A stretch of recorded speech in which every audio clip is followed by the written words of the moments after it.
Lovely. Oh, Hello. how's it going? It's going all right. Thanks. How's it going with you? Yeah, not too bad, thank you. Charlie. This is really cool. My name's James, by the way. I write for Get Your Comic Con, and it's an absolute pleasure to be talking and just nerding out with you today. Well, there It's will be very, some very nerding. cool. um, so I know you specialised a lot in transmedia. I actually primarily studied that when I went to university, Oh, so really? it's kind of nice to stretch my wings a little bit and kind of get Jolly back good. into Yeah. it. Yeah. Where did you Um, go to do that? Portsmouth University. Okay. I focus a lot on transmedia and participatory culture. Okay. Anything to do with Marvel, Star Wars, anything like that. That was kind of my area that I really Okay. wanted to study. Um, I did a kind of bachelor's and then I went on and did a master's.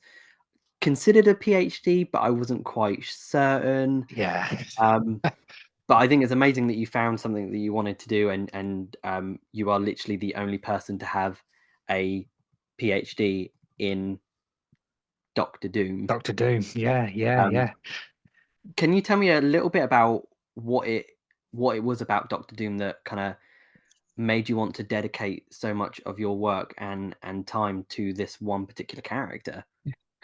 And money, in fact. And Yes. of course. Yes.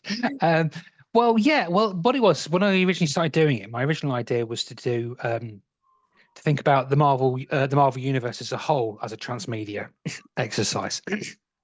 Sorry. Yeah. So I get. Yeah. So the original idea was how does the Marvel universe work as a transmedia entity, and then obviously that's a really really massive thing to try and get a grasp on at all.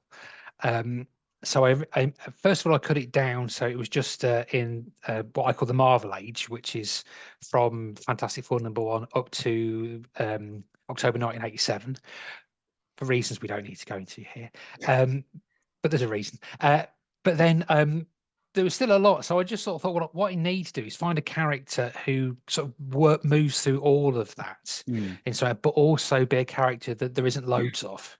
So I could have looked at Spider-Man because Spider-Man guest stars in lots of different series and he's in Yeah. cartoons and films and all sorts of things. But there's an awful lot of Spider-Man. And I wanted to do this sort of empirical methodology where you take a sample of the text that the character's in. And if it was Spider-Man, to make it meaningful, you would have had to have thousands and thousands of these. So I wanted a character that sort of been through lots of things, but not too many. And I loved the John Byrne run on Fantastic Four when I was growing up. And it's basically the only part of my original comic collection that I still got is that run of comics that he did. And Doctor Doom's in that such a lot. And they're such. I don't know if you've ever read any of John Byrne's No, I Fantastic. can't say I have. I'm going to make a note of it though, because I want to do Do. my own research now. There's a story called "This Land Is Mine." It's in fantastic. It's in the 250s of Fantastic Four somewhere, but it's an amazing story. It's amazing. I mean, this that like it's like all old comics. They're a bit hokey now, and some of the attitudes are you go, okay, I wouldn't have said that, uh, but they are great. I mean, and I think he's very underrated, John Byrne, because I think he's turned out to be um, grumpy, shall we say, in later life. But it's the great stories, and I love those stories, and I thought it'd be really interesting to dig into this further. So that's what I did. Amazing. Uh, And I know it's been a few years, but I know about transmedia. I know about kind of transmedial storytelling. But for kind of people who aren't that familiar with, can you talk a bit about what transmedia is, especially in this day and age where it kind of there are so many different examples of it, but also yeah, so many different opportunities for it. yeah. Well, the original idea, it was Henry Jenkins is kind of the guy who originally. Yeah, Yeah, you're nodding there for yeah, yeah, that's yeah. the fella on all the reading lists. And his idea was that transmedia storytelling was where you have a story, and the story itself moves through different media, and Mm, it's the same story world. But so it's like now you have the Star Wars movies come out, but then there's the Star Wars TV shows and the Star Wars cartoons, and those are all yeah. different media. But it's the same story world, and in theory, it's the same story that goes through it. That's basically it, really. But I think in later years, in these days, I think when Henry Jenkins was talking about it, that it was it was more theoretical, saying this is what it would be. But I think nowadays, and don't tell Henry Jenkins I said this, but I don't think it's sort of turned out how he thought it would.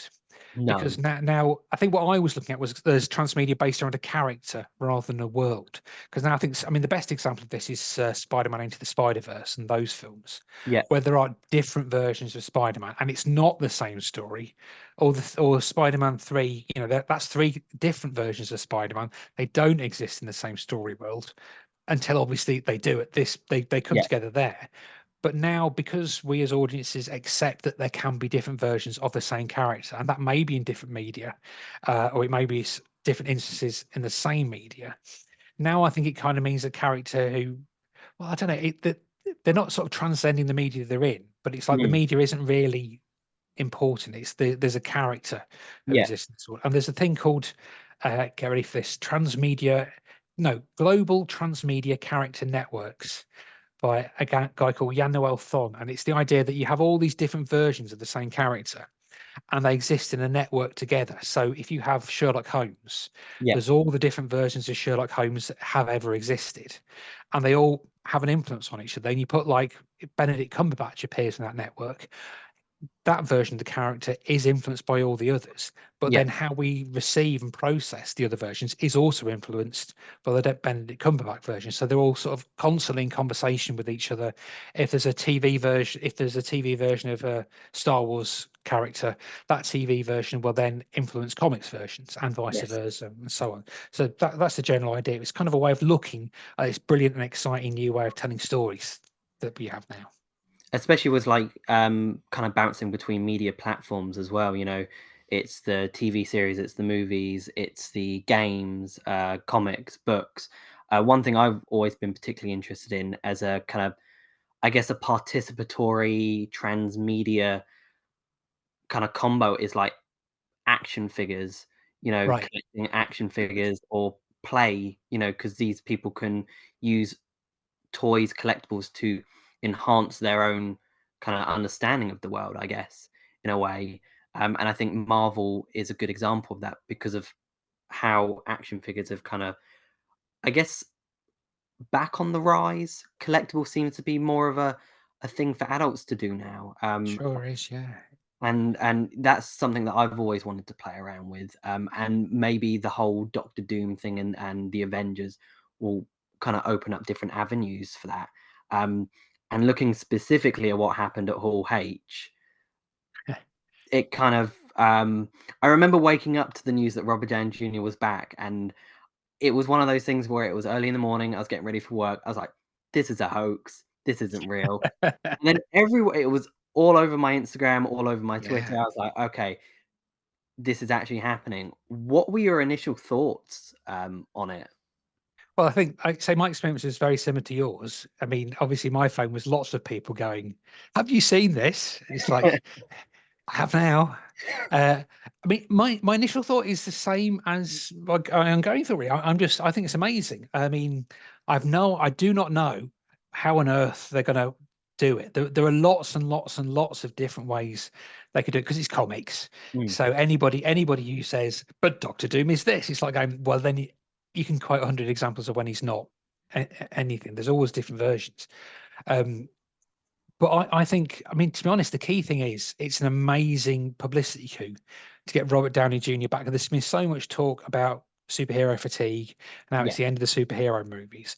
And this coming out at the same time as a Deadpool and Wolverine movies come out is a massive explosion of people going, "Oh yeah, superhero movies. I remember those. That's really exciting." So, and I think that's kind of the key thing. It is perhaps the most massive example of stunt casting you could oh ever yeah, hope for, and it makes everybody talk about it because everybody, nobody, if they cast somebody you've never heard of as Doctor Doom, nobody would care because, as I have found to my cost over the past 8 years, hardly anybody knows who Doctor Doom is outside of comics fans, because he's just not all cartoon fans. He's not been out in the wider world. But when you say Robert Downey Jr. is going to be this character, and by the way, the next two films are named after this character, it's like, oh yeah, suddenly everybody's interested, and everybody will say, how on earth is that going to work? What? So I think it's a genius idea. The how they implement it, we'll find out, won't we? exactly. Yeah, It's an interesting one because, you know, I love Robert Downey Jr. as Iron Man, and his legacy that he left behind.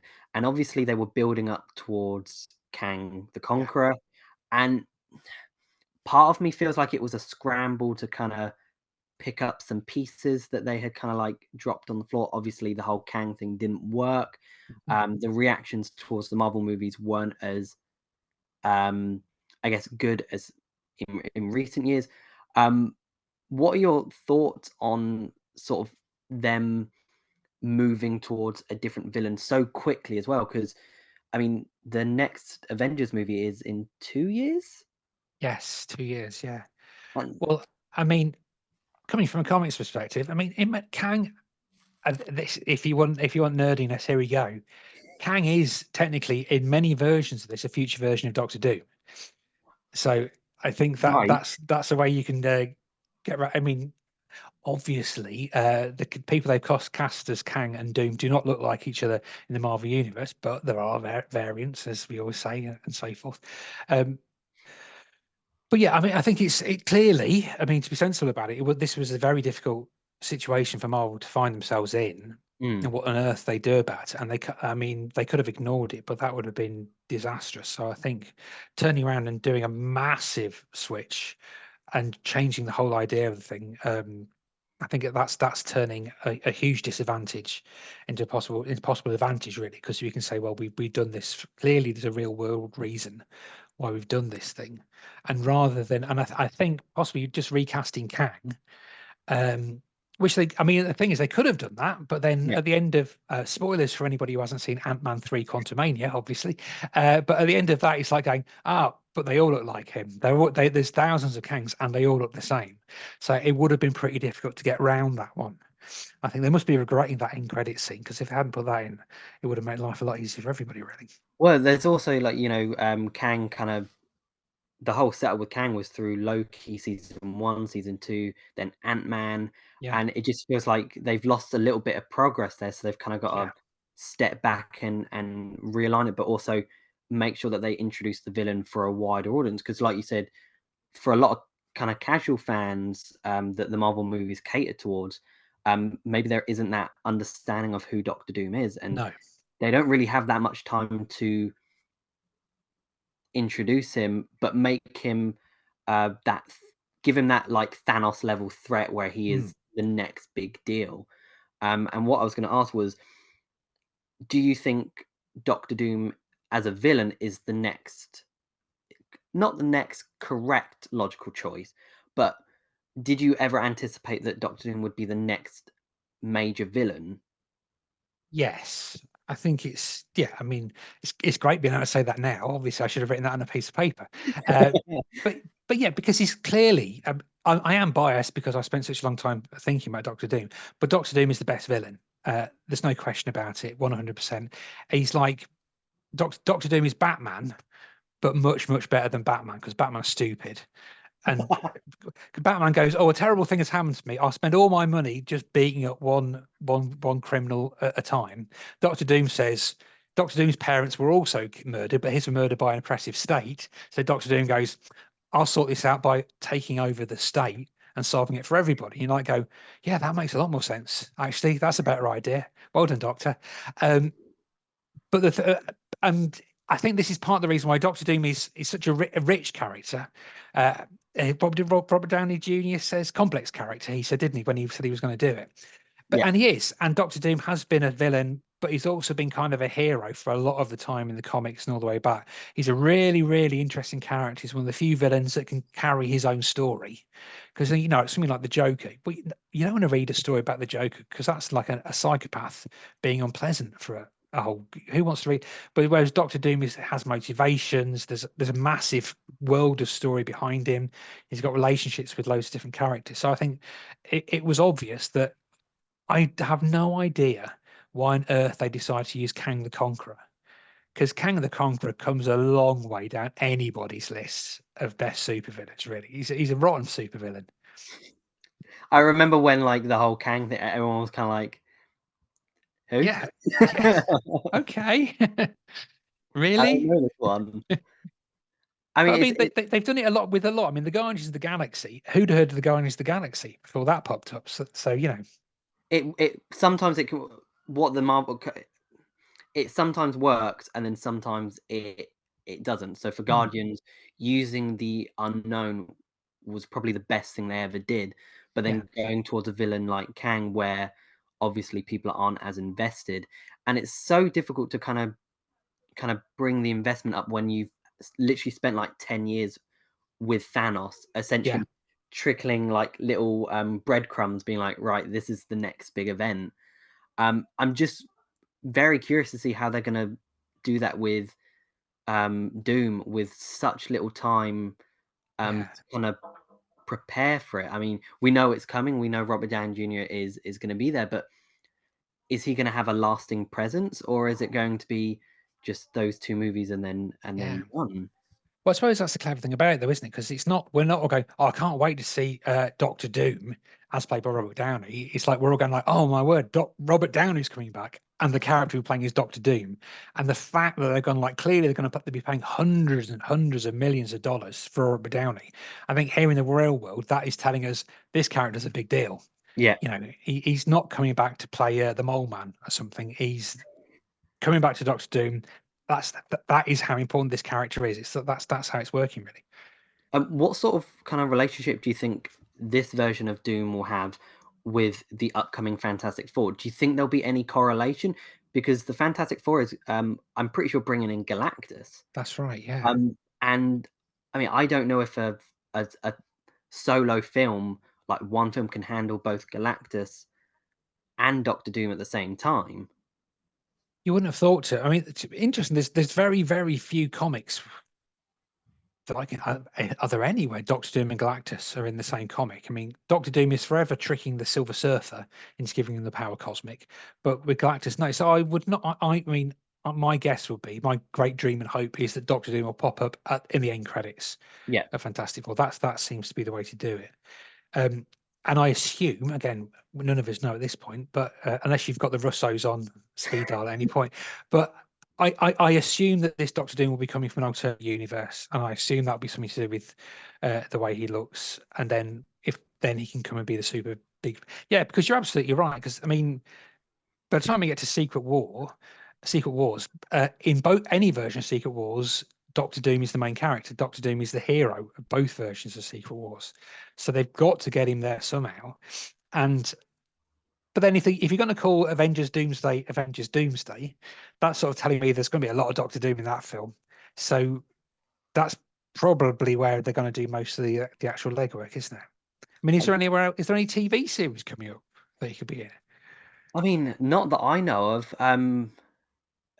I mean, in terms of TV series, the only one that I really know of that is, kind of going forward is obviously you've got Agatha, but that doesn't seem the right place for that. But I don't know of any sequel series um, following on from that. So it's literally just the movies. I mean, Mm, it's E23 soon. I yes, think yes, so. true. So maybe that could be something that will kind Yeah, of shine a light on what this casting means for the entirety of the MCU. Because again, you want Doctor Doom to have this lasting effect, and it'd be such a shame to just be two movies and then done. Maybe there's yeah, another way for him to get involved on a much larger scale. But to have the movie pretty much named after him, again, you're right, implies that we're going to be seeing a lot of Doctor love Doom. Doctor Doom.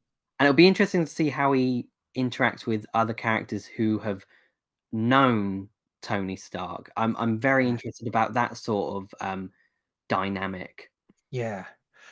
Well, I mean, I think the key thing that I always miss about this, and this seems to go about, is the fact that he does wear a mask all the time. So it's be interesting to see how they work that really, because if you've got Robert Downey Jr. playing a part, you kind of do want to have Downey Jr.'s face going. But then Ryan Reynolds is playing Deadpool, who is hideously scarred and or wearing a mask almost all the time. So maybe they can do it. But yeah, I mean, if Tom Holland's Spider-Man meets him, that would be a big shock if he takes the mask off. And if he's might, yeah, because thinking about, so this is me now thinking about this, but there's, have you seen the Jack Kirby theory of Doctor Doom's face. Actually, this could Right. work. Yeah, Oh, because what okay. Let's go. let's do it. So the idea was in the original Fantastic Four, the idea was that Doctor Doom was hideously scarred Okay. because he has his terrible accident trying to get into the netherworlds, and then he goes to the Tibetan monks and puts a red hot mask on his face. But Jack Kirby's theory was, in the original story, Doctor Doom explodes his device, looks in the mirror and goes, "Oh, I'm ugly," and smashes the mirror. And Jack Kirby's idea is that he just had one scar, like a single line scar down his face. But because he's so vain, seeing that That was enough. infuriates him. That was enough, and he smashes the window. So actually, he's not hideously scarred and terrifying to look at. He's just got this one scar, which might work. That could work. Get him on the phone. Get him on the phone. That's how you do it. Do you think it would have been, you mentioned the whole thing being a publicity, and it was great, literally for, I'd say, a good 3 or 4 days. That is all Yeah. you saw online. Do you think it would have been better, from a narrative perspective, but also those big moments that, Endgame had, where you didn't know who Doctor Doom was until he took the mask off? But do you think that would have hindered the kinda, I guess, hindered the hype around it? Yes, it would have done. I mean, I think from a purely let's just enjoy a movie sense, that would have been amazing, wouldn't it? That would have been like I always remember in Doctor Who a long time ago when Derek Jacobi says, "I am the master," and you go, "Oh, I didn't know that was going to happen. It's amazing. It's incredible." But unfortunately, we don't live in a world where that's really possible, do we? Because if he took his mask off at the end of that film, then everybody goes, "Well, we knew that was going to happen because we've seen all the set photos from the other film that you're filming at the same time," and so on and so. So I think it would be lovely, but I don't think it's possible to do that these days.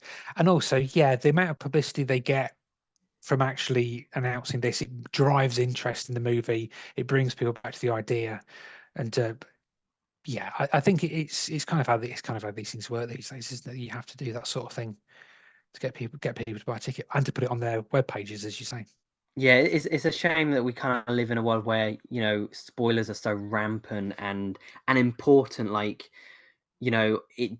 I think Deadpool and Wolverine was only out for about 2 days before, all the stars and directors were like, "Here, look at all these set pictures," and it's just like it's Yeah, only yeah, been 48 hours, and or I think it was maybe just under a week, and the embargo lifts, and suddenly it's all out there for you. yeah, Um, yeah, but it would have been interesting if they went down that route. But it was a really nice moment to share with Marvel fans, to, I guess, to be in this giant ball of confusion with everyone, where we're like, we're happy, but we're not entirely sure why we're happy yet. yeah, We have no idea what's going on. But, maybe Marvel have tapped into something that can, like you said, revitalize that love for the MCU. Not that it's diminished completely, but I think it's definitely kind of gone downwards a little bit, yeah. and That's right. maybe using Robert Downey Jr. as a kind of like an entity to bring back that hope. Um, yeah, it's exciting and nervous at the same time, Yeah, because it is, isn't it? you also don't want it to diminish Iron Man's kind of legacy on the MCU either, I Yeah. guess. Yeah, well, that's it. I mean, I loved She-Hulk and Ms. Marvel and the Marvels and all that. For me, these are brilliant. But I can appreciate it's not quite the same massive bombastic spectacle of excitement that Mm. everybody went to see the Avengers films. So, I mean, say my parents went to see the Avengers movies. This is that is that sort of movie that everybody goes to see. And if you're sort of making these fun small movies that cost billions of dollars as Yeah, well, that it's not enough to keep the whole excitement going. And maybe this is the thing. Maybe if Robert Downey comes in and it's like nobody knows how this is going to work, so it means that, well, if nobody knows how it's going to work, that means people who are just casual, I'm going to go to the pictures to see something fun, they don't need to have seen 30 other films before this one. You sort of step into it going, oh, I can just go and see this one now and it's all fine. the And that whole solves that. standalone sort of like, I Yeah. think that's what I kind of miss from the MCU is it's I love watching them, I love engaging with them, but I kind of, in a nostalgic sort of way, I do remember just going to the cinema and going, I really enjoyed this one, but I don't have to digest and inhale everything that they throw in order to understand kind of like the massive scale of it all. Yeah. Um, but it'll be interesting to see how that sort of template affects the two Avengers movie. Yeah. I mean, you know, Doctor Doom aside, are there any other characters or stories that you think would work for the MCU going forward? Well, I think the obvious big one is Nova, isn't it? I think because Nova's such a cool cat. That Nova's like these. Well, I think there's series, aren't there? There's a series of the next versions of Spider-Man's. I think Nova is a really good one, but I think Unbeatable Squirrel Girl is obviously one of my all-time favorite series. The Ryan North version of it is amazing. It's just a wonderful thing, and I think that would be how you make that into a massive blockbuster movie. I do not know, but you could that you sort of think that's a TV show for the ages that everybody would love. So I think it's those kind of things. But I think now I kind of think, well, you've introduced so many characters, Mm. and we've got the next Daredevil stuff coming out soon and Yeah. all that, and we've got the whole world of the fan. I mean, when the Fantastic Four starts, you sort of think you've got quite a lot to deal with there in the FF. I mean, obviously there's Galactus, and then there's the Silver Surfer, and then there's Doctor Doom. But then there's a ton of other characters. There's all the stuff doing the Inhumans properly and all that sort of stuff, or the Galactic thing. There's so much stuff that they can do with those. I kind of think, hold your horses, Marvel. You know, let's not get Speedball into a Yeah. franchise. Just let's hold on a bit and do some good work with these characters rather than spiraling out and doing something. Because I mean, they've got the X-Men to do as well, haven't they? Oh yeah, yeah. So it's there's enough to be going on with, I think. It's you know the Fantastic Four have been through a very weird history of Yeah. being adapted. I mean, you know, the original two movies, Fantastic Four and Rise of the Silver Surfer, they were some of my very first Marvel movies, and I do cherish them in a sort of weirding and I guess cheesy light, where I'm like, this is what old superhero movies were like. I adore them so much, and that was my introduction to Doctor Doom as a character. For a lot Mm. of people, I guess sometimes that would be their in. How do you think, we're again entering the realm of speculation. How do you think that version of Doctor Doom would differ to Robert Downey Jr.? And even with the whole world of variants, do you think he'd make an appearance? I think there's a chance. Yeah, I think that could happen. I That I, I don't think it's going to happen because no, those films aren't quite as loved as most of the films. But I mean, those are I really enjoyed those films, and I think they were really important because those are I can't think of a better word for it, but sort of normal superhero. You watch that and go, those are films just doing a superhero movie. yes, And I think the trouble we had around that time was lots of people were going, I've read like Watchmen or whatever. Yeah, let's reinterpret the superhero movie. And it's like, no, you need some superhero movies first before you can and I think everybody was trying to do the genre redefining ones, but I think audiences in general had not seen a normal superhero movie apart from Superman, and that was a long time ago. yeah. So you need things like that, and that's why Iron Man works and all these ones where they come along and go, here's a superhero movie, this is what you like. But I don't I think like similar with Blade, really. I think that those films are sort of the forgotten forerunners of the juggernaut of the MCU. So I wouldn't have thought those would come back. I have a theory that the terrible. Have you ever seen the terrible Roger Corman version of Fantastic Four? I think I've seen pictures of it. I think. Don't watch it. Do not watch the actual. It is awful. It's a terrible film. Um, that I think we're seeing a picture of it. You would go, oh, that looks quite jolly. Uh, and about the that nanosecond is the most joy you'll get. Is terrible. But I think that if any of the previous ones, they won't do the Josh Trank one again because nobody liked that. I quite liked it, but I think the Roger Corman one might get a look in at some point. You heard it here first, true believers. We've got it as evidence. That's As soon right. as it comes out, this nerdy little chat is where it was discovered. This is What where. would be happening in the MCU next? Well, I think the scar. I think that's could definitely happen. I think that's such an interesting concept, especially because, like you said, with Robert Downey Jr., you want to use his face, but Yeah. also you don't want to make it unrecognizable to the point where you're like, you could probably have just brought in anyone. So I think this whole vain and just egotistical, like I am deformed beyond compare with just the slightest, that'd be a very, very cool sort of dynamic to mess around with. And Yeah. I hope you're right with it, because I think I didn't know that, and I think that is such a cool little twist to have on a villain. That could work, couldn't it? Oh, Oh, everything's turning now. it is.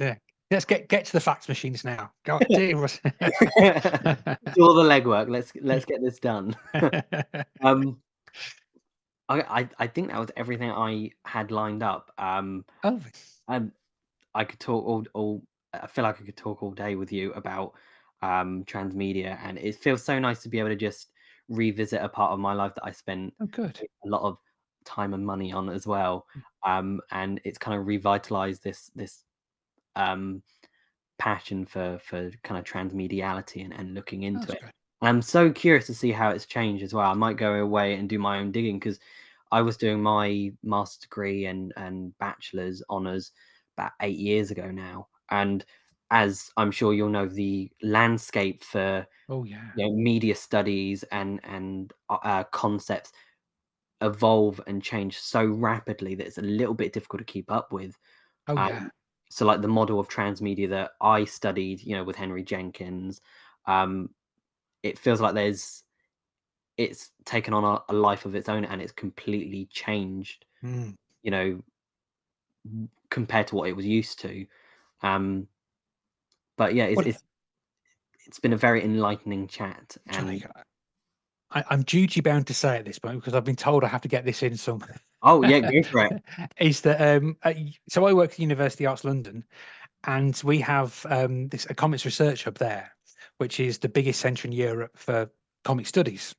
Wow. So if you're ever interested, if you ever get the urge to PhD ever again, but this is the place to do it. That's where we work at it.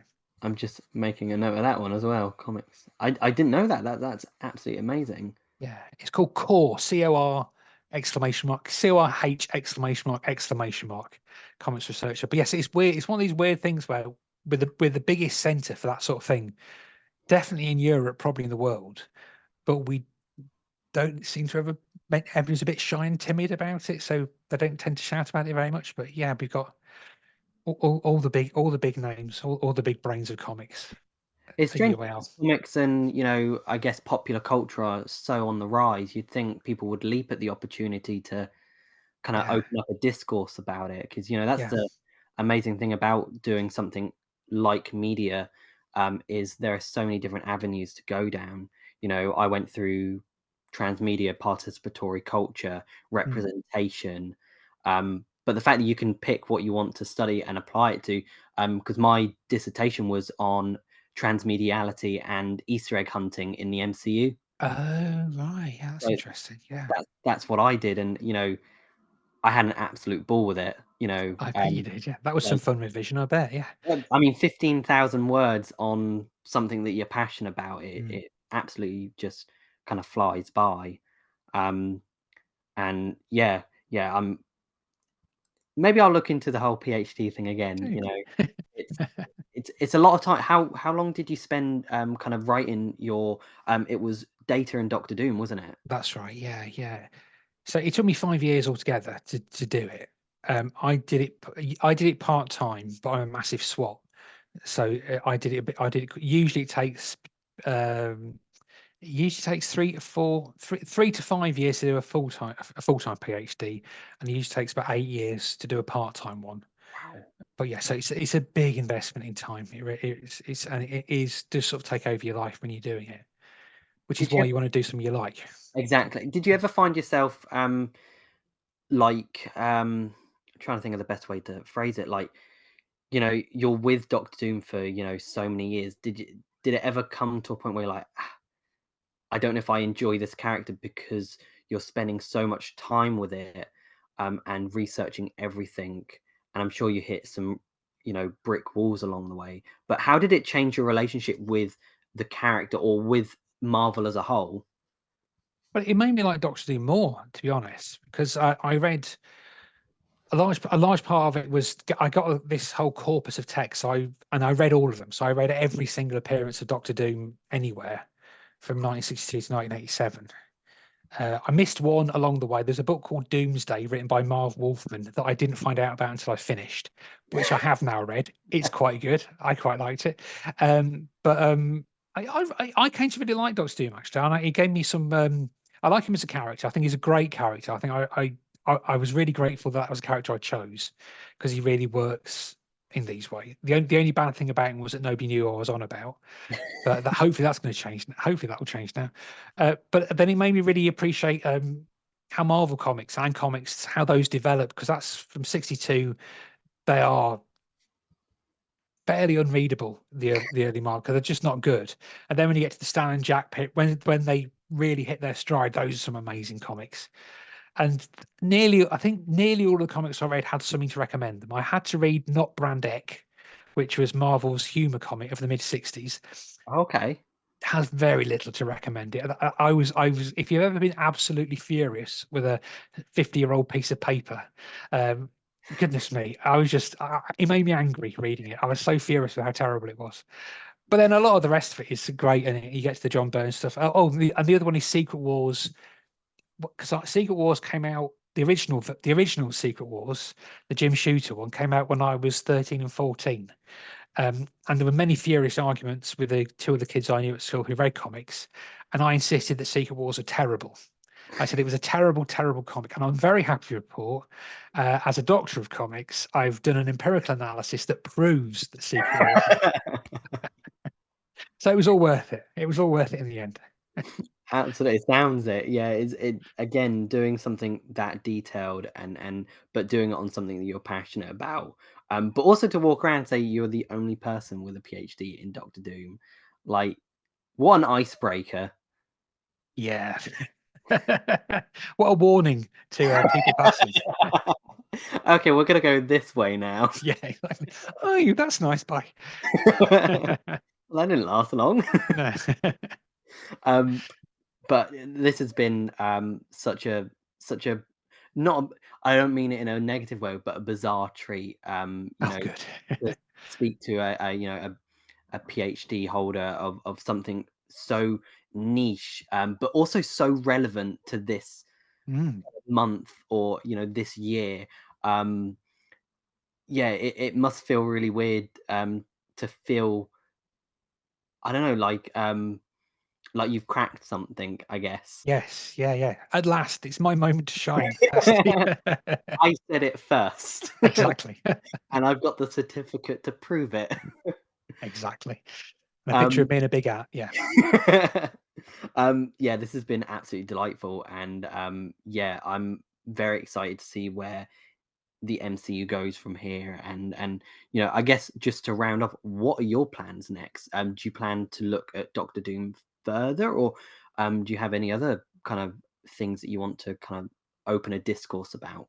Yeah, well, I think the plans are, at the moment, I'm working on a proposal for another book about Doctor Doom, that's a bit easy to read and doesn't cost £90 for a copy. Like my academic publishing is crazy. So I say to people, I've got a book out. I say, oh, can we buy it? So yeah, it's 90 quid. It's like, no. So I'm going to try and do a book that's a bit lighter on the pocket and the and everything else. So that's next. I'm also working on a project looking at Donald Duck. Okay. Using the same methodology. Yeah. So we look at a big sample of texts to see how Donald Duck changes across Europe, because he's a hugely popular. We don't seem to realise this in this country, but Donald Duck is a hugely popular character across all of Europe in comics. Okay. And he's like to Dutch people, he's a natural, and he's a national hero in Holland. They consider him as belonging to them. And there's all these different versions. It's a fascinating story about how all these stories are created all around you. So we're going to try and do that. And then and that will be part of a UAL project if we get to do it. And then I'm also doing one myself about Judge Dredd. Oh wow, yeah, that's cool. So yeah, but the main thing I'm really trying to kick off at the moment alongside this is the Beano, because I've written a couple of papers about the Beano and how, because I work in comic studies, and in comic studies we spend most of our time talking about what I call posh comics, sort of the graphic novels about posh people being sad in black and white. But we never ever talk about things like the Beano, which has affected millions of people. So he's trying to get some conversation going around those sort of funny comics. Yeah. I was going to say that, like, the whole Beano, I mean, that's so influential to comic books as a whole. I thought there would be more kind of academic kind of writings on that. Yeah, you would think so, but there's almost none. Well, It's weird. gap. Yeah, and he's menacing into doing it. I think that's Thank you so much. And yeah, no, this has been a real treat, and I can't wait to share this with everyone. It's brilliant. very, very excited to see what people think about it, and kind of again, like we've done, open up a Discord and speculate and theorize about what is happening to the state of the MCU and what it means for the future, but also what it means for a character as powerful and as rich as Doctor Doom. Yeah, it's gonna be fun, isn't it? Yeah, can't wait. Me neither. Thank you. Yeah, Thank yeah, you lovely. so Well, thank you. Yes, anytime. No, yeah, absolutely. I'm gonna look into the things that you recommended. And yeah, you've really kind of scratched the old academic brain that I thought had died long ago. It's clawing its way out of the grave, I think. It wants to break free by the sounds of it. Sounds So like it, yeah. Good luck with that. uh-oh. Might be a few. Yeah. Lovely. Right, take care, and You too. yeah, and thank you so much again, and yeah, hopefully I speak to you again soon. Yes, lovely. All right, look, see you soon. See you soon. Cheers. Bye. Bye. Now. Bye. Thanks for watching, super friends. If you enjoyed this video, then make sure to hit the subscribe button just down below and hit the bell so that you can get notified whenever we release brand new videos. In fact, there's 2 more waiting for you to watch right here below. So what are you waiting for? Why not click play?